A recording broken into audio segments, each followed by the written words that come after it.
September 29th, 2025. A crimson dawn rose over the Russian city of Bryansk, but instead of sunlight, it was fire that painted the sky red. The sound was not the hum of machines starting a new day, but the roar of explosions tearing through steel. In a few terrifying seconds, one of Russia's most critical defense factories turned into an inferno, and behind that blaze lay a message powerful enough to shake the Kremlin itself. The war had finally come home. This was no ordinary factory. For years, the Electrodetal plant had built the electronic brains of Russia's most advanced cruise and hypersonic missiles, the same weapons that had devastated Ukrainian cities. But on this morning, fate reversed its course. From more than 200 kilometers away, 4 Ukrainian-made Neptune missiles were launched, carrying 150 kilograms of high-explosive cluster warheads each.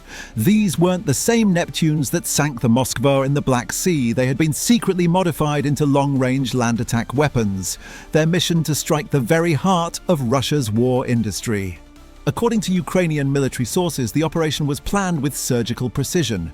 Just 24 hours earlier, on the night of September 28th, Russia had unleashed a massive wave of aggression, roughly 600 drones and over 40 missiles pounding Ukraine's power plants and civilian infrastructure. The response, however, would become a masterclass in strategic deception. Instead of reacting impulsively, Ukraine set a trap. As the sun set over Belgorod that same night, American-supplied HIMARS rockets struck the region's main thermal power plant, plunging the entire area into darkness. Lights went out, water pumps failed, the internet collapsed. Panic spread. Governor Vyacheslav Gladkov appeared on local television, urging people to stay indoors, admitting that even Russia's missile warning systems were malfunctioning. Chaos replaced control. In military terms, it was a decoy, a textbook diversion. As emergency teams rushed to restore power in Belgorod and as air defense units redirected their radars south, the real Ukrainian attack force prepared in silence. Every spotlight on Belgorod became a smokescreen for the coming assault on Bryansk. At dawn, the 4 Neptunes soared low across Russian territory, too small and too fast to be picked up by radar. Witnesses later reported a hissing thunder moments before impact. Then came the shockwave. One by one, the missiles struck the Electrodetal complex, triggering a chain of explosions that could be seen from miles away.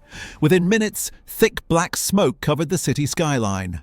Eyewitness videos posted on local Telegram channels captured terrified workers running for their lives. Ironically, many of them had spent months assembling the same missile components, now destroying their workplace. For the first time since the full-scale invasion began, Russians were no longer just observers of a distant war, they had become its victims. Satellite imagery from NASA's FIRM system confirmed the blaze within hours, disproving Russian state media claims that the explosions were caused by a transformer malfunction. Independent OSINT investigators quickly geolocated footage and verified that the Electrodetal factory had indeed been obliterated. As flames continued to rise, Ukraine's Ministry of Defense made a bold announcement. 4 Neptune cruise missiles successfully struck the Karachevsky Electrodetal plant, the key component of Russia's missile industry. The statement hit Moscow harder than any explosion. The very weapon that once sank a Russian warship now had a new form and a new purpose. But what made this strike more than just another headline? It was a turning point, a signal that Ukraine had entered a new phase of warfare, one that could reach deep into Russia itself. While the world was still processing the images of Bryansk engulfed in flames, new details emerged about the operation's astonishing precision. Western analysts would later name it Operation Double Shadow, a mission built on deception, timing, and intelligence so precise it exposed the vulnerabilities of Russia's billion-dollar defenses. It began, according to Reuters and Defense News, with Ukraine's strategic planners inside a secure command center in Kyiv. For weeks, reconnaissance drones and electronic surveillance had mapped out Russia's radar coverage across the Bryansk-Belgorod corridor. The results were shocking. Russia's most advanced S-400 and Pantsir systems were deployed along the Ukrainian border, but the country's interior, the industrial heart that built those same weapons, was left nearly unprotected. Ukrainian analysts realized this weakness could be exploited with perfect timing and psychological manipulation. The strike on Belgorod's power plant on September 28th was never meant to cause casualties, it was meant to create blindness. When HIMARS rockets slammed into the Luch thermal facility, every light from the border to the regional capital went dark. Communication lines between regional air defense commands were disrupted. In the chaos, Russian radar operators believed Ukraine was preparing a massive southern offensive. They repositioned their intercept systems, accordingly draining resources from the north. It was the perfect illusion. As one Ukrainian defense official described to the BBC, we turned off their eyes before hitting their heart. Meanwhile, 4 Neptune missiles, each modified for low-altitude flight and radar evasion, waited on mobile launchers hundreds of kilometers away. Their targets were pre-programmed using satellite coordinates, wind data, and terrain maps gathered through NATO reconnaissance support. When the launch order came at dawn, they flew so low that civilian air traffic radars mistook them for small aircraft. By the time Russia's Air Defense Command realized what was happening, the missiles were less than 20 seconds from impact. Russian news agencies scrambled to craft a narrative. Within minutes, Telegram channels loyal to the Kremlin pushed claims that a transformer explosion had caused the fire. But satellite thermal imagery and eyewitness videos told another story. As the BBC and Deutsche Welle reported, the factory that once produced the guidance systems for Russian cruise missiles was reduced to rubble by weapons born from Ukraine's ingenuity. For Moscow, the humiliation was deep. Putin's heavily funded air defense network, advertised as impenetrable, had failed to intercept 4 slow subsonic missiles. This wasn't just a tactical loss, it was a symbolic collapse of credibility. Experts from Jane's Defense Weekly described it as a catastrophic intelligence failure and a paradigm shift in the technological balance. The Neptune, once dismissed as a sea-only missile, was now capable of striking land targets hundreds of kilometers deep inside Russian territory. That revelation sent shockwaves through the Russian military establishment. And yet, beyond the smoke and the propaganda, one truth was impossible to ignore: Russia's war machine had been hit at its core. The message was no longer subtle. Ukraine could now reach anywhere. As panic spread through military circles in Moscow, emergency briefings were called at the Defense Ministry. The once confident tone of official statements vanished. The illusion of control shattered in seconds. But was this just retaliation, or the dawn of a new strategy meant to suffocate Russia from within? The Bryansk strike was more than revenge. It marked the unveiling of a new chapter in modern warfare, a doctrine Ukrainian commanders now refer to as strategic attrition 2.0. Unlike conventional counterstrikes, this approach doesn't aim merely to destroy weapons on the battlefield. Its true objective is to crush the system that builds, fuels, and believes in those weapons. When Ukrainian President Volodymyr Zelensky addressed the nation 2 days before the attack, his words carried a warning many in Moscow ignored. If Russia attacks our energy sector, he said, then Moscow will face darkness too. At the time, the statement was dismissed by Russian state media as empty rhetoric. Yet within 48 hours, the lights in Belgorod went out and the factories in Bryansk burned. Analysts from DW and Jane's Defense Weekly later described this as a strategic mirror strike, turning Russia's own tactics back against it. For months, Russia had targeted Ukraine's infrastructure to freeze civilians and cripple morale. Now Ukraine was weaponizing that same logic, but with far greater precision. Each strike was carefully chosen to deliver both military paralysis and psychological shock. The Neptune attack wasn't just about destroying a factory, it was about proving that nowhere inside Russia was safe. The very idea of distance, once Moscow's greatest defense, was evaporating. With the new long Neptune variant reportedly capable of reaching 1,000 kilometers, Ukraine now possessed the means to strike deep into Russia's industrial heartlands, even approaching the outskirts of Moscow. This evolution in Ukrainian warfare represents a hybrid fusion of Western intelligence, local innovation, and emotional vengeance. By converting an anti-ship missile into a land attack weapon, Ukraine had quietly redefined the nature of modern deterrence.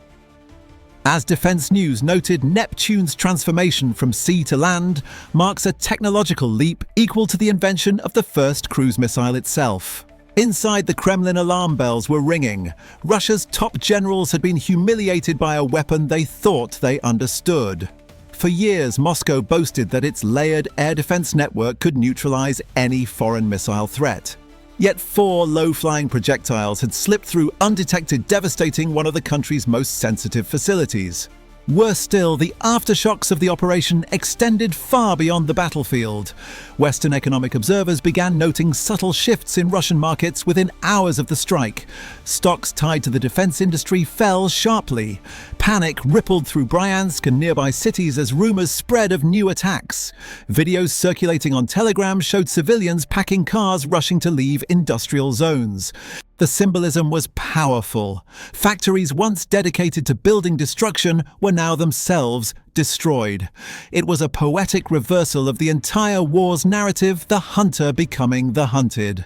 Even Russia's own military bloggers, typically loyal to the Kremlin, admitted on social media that the attack had exposed serious gaps in the nation's air defense architecture. If they can hit Bryansk, one wrote, they can hit anywhere. For the Russian leadership, this realization was more than embarrassing. It was existential. The fear that had once been confined to Kyiv was now creeping through the corridors of Moscow's Ministry of Defense. And this fear was precisely the weapon Ukraine intended to use next. As the smoke over Bryansk faded, another kind of fire began to spread, this time inside the walls of power in Moscow. For the first time since the full-scale invasion began, Russian generals, oligarchs and ministers were forced to confront an unthinkable reality. The war was no longer at Ukraine's doorstep, it was inside Russia's own house. Intelligence reports cited by Reuters described emergency meetings taking place in the Kremlin within hours of the strike. Satellite photos and intercepted communications confirmed what Putin's advisors feared most, that the Electrodetal facility, the heart of Russia's missile production, had been obliterated by Ukrainian-made weapons. The humiliation was unprecedented. For decades, Russia had claimed to possess the world's most formidable air defense, yet it had failed to stop 4 low-flying cruise missiles built by a country it once dismissed as technologically inferior. The Bryansk strike shattered not only concrete walls, but also the illusion of invincibility that Putin had spent 2 decades cultivating. According to BBC analysts, panic spread through defense circles. Top commanders ordered reviews of radar coverage, border security, and strategic reserves. Air defense units were suddenly redeployed from the front lines to guard factories and energy plants deeper inside the country. In doing so, Russia began to weaken its own front line, exactly as Ukraine had anticipated. This is where strategic attrition 2.0 began to reveal its deeper brilliance. By forcing Russia to divert resources inward, Ukraine was turning the Kremlin's own strength into a liability. Every missile battery moved back from the border meant one less defense for troops fighting in Donetsk or Zaporizhzhia. Every convoy rerouted to protect domestic targets meant fewer supplies reaching the front. Western defense experts describe the effect as psychological collapse by logistical strangulation. Russia, for all its size, was being pulled apart from within. And in the background, a new emotion, fear, began to infect the nation's leadership. Even state-controlled media struggled to contain the anxiety. While anchors repeated the usual narratives about sabotage and malfunction, social networks told a different story. Endless clips of explosions, burning plants, and power outages. The myth of safety, that Russians could live their lives untouched by war, was crumbling. For ordinary citizens, the sight of smoke over Bryansk or blackouts in Belgorod triggered memories of the chaotic 1990s scarcity inflation and uncertainty. Supermarket shelves in nearby regions were quickly emptied by panic buying. Gasoline prices spiked. Telegram channels filled with rumors of evacuations from other defense towns. For the elites, the panic ran even deeper. The oligarchs and bureaucrats who had long profited under Putin's rule began questioning their own safety. The same leader who promised them wealth and protection had now brought the war to their doorstep. As one anonymous insider told Al Jazeera, "For the first time, we're not sure if the president can protect us anymore." And that uncertainty, the quiet doubt seeping into the Kremlin's marble halls, was more dangerous to Putin than any missile. It meant the unity that had kept him in power for 25 years was beginning to fracture. But what happens when the fortress of loyalty that guards a ruler starts to crumble from inside? By early October 2025, the consequences of the Bryansk strike were rippling far beyond the battlefield. It was no longer just about missiles or factories, it was about the slow unraveling of Russia's stability from the inside out. What began as a single explosion had evolved into a national crisis that reached every layer of society, from the industrial towns of Western Russia to the Kremlin's golden corridors. Economists from Bloomberg and DW reported a sudden sharp downturn in Russian defense-linked industries. Production in missile electronics, aerospace and precision engineering fell by nearly 40% within 2 weeks. Insurance companies refused to cover factories deemed strategic targets, while regional banks saw unprecedented withdrawals. For ordinary Russians, this meant one thing: jobs lost, savings wiped out, and a growing fear that the war's front line had crossed their own front door. In Belgorod, power cuts continued sporadically. In Bryansk, the charred remains of the Electrodetal complex stood as a grim reminder of Ukraine's reach. Residents described hearing explosions in the distance almost every night, never sure whether it was training or another strike. In Moscow, journalists whispered that the Ministry of Industry had ordered secret audits of all defense plants to assess which could survive an air raid. Confidence was collapsing faster than concrete. And while the Kremlin insisted everything was under control, inflation told a different story. Food prices surged. Fuel became scarce. Queue lines formed outside supermarkets, echoing the economic despair of the post-Soviet 1990s. On social media, a growing number of Russians demanded to know why billions had been spent on foreign wars, while domestic factories burned unattended. "We were told the army protects us," one woman in Bryansk said in a local video, "but who protects us from the war now?" Ukraine's planners understood this reaction perfectly and counted on it. According to Jane's Defense Weekly, the new doctrine targeted not only steel and oil, but also the psychology of endurance. By hitting energy infrastructure, logistics hubs, and industrial zones, Ukraine was forcing Russians to experience the same discomfort, fear, and chaos that Ukrainians had endured since 2022. This wasn't just retaliation, it was strategic empathy turned into a weapon. Meanwhile, the Russian military faced a logistical nightmare. Fuel deliveries to the front slowed dramatically. Repair facilities for tanks and armored vehicles were destroyed or shut down for safety reasons. Communication networks in some border regions failed repeatedly, leaving units without reliable command. Officers at the front complained anonymously to foreign outlets that the rear is collapsing faster than the enemy advances. Inside Moscow, these developments stirred unease among the elite. The oligarchs' wealth tied to oil and defense contracts began shrinking. Western sanctions already cut their global access. Now Ukraine's precision strikes threatened their assets at home. The same men who once financed Putin's wars were quietly searching for exit strategies or scapegoats. This internal erosion of loyalty marked the real turning point. What had begun as an external conflict was mutating into an internal reckoning. For the first time, analysts at The Guardian noted the Kremlin's greatest threat might not come from Ukraine's missiles, but from its own disillusioned citizens and fearful elites. The myth of Russian stability, built over decades on control, fear, and propaganda, was beginning to fracture. But if the system itself starts breaking apart, how far will Putin go to hold it together? By mid-October 2025, one message had become clear across Russia's fractured landscape: the war could no longer be contained. What once seemed distant, fought on foreign soil, was now unfolding in Russia's own streets, power grids, and factories. The Bryansk attack was no longer viewed as an isolated event, but as the beginning of a relentless campaign. Intelligence shared with Reuters and BBC revealed that Ukraine had already tested its new long Neptune missile, capable of striking targets up to 1,000 kilometers away. That range placed nearly every major Russian industrial hub, including Moscow, within reach. The psychological impact was immediate. Panic rippled through Russia's defense establishment as generals realized that even the Kremlin's inner sanctum might no longer be beyond Ukraine's grasp. Inside Ukraine, this breakthrough was celebrated not as revenge, but as balance restored.